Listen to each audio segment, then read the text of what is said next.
Do you remember Horton the Elephant in the Dr. Seuss stories? At one point, Horton says, "I meant what I said, and I said what I meant. An elephant's faithful 100%. The character of Horton reminds me about an important distinction we make about faith. Many people profess their faith. That's what we do every time we say the creed. But professing does not necessarily demand involvement.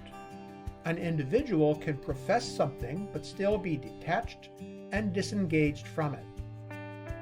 So much so that we become suspicious of those who profess something adamantly, especially in advertising and in politics.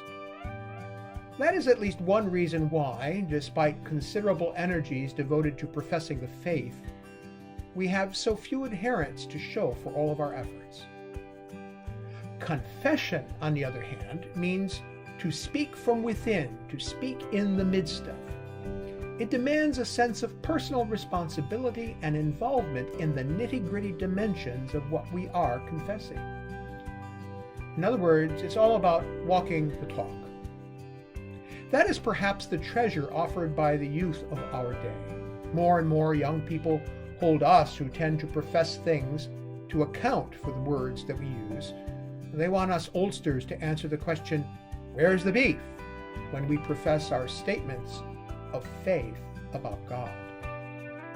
Advent may be a time for us to examine ourselves and try to determine whether we prefer merely to profess our faith or genuinely to confess what we believe by the way we live and the things we do in the nitty-gritty world of our lives.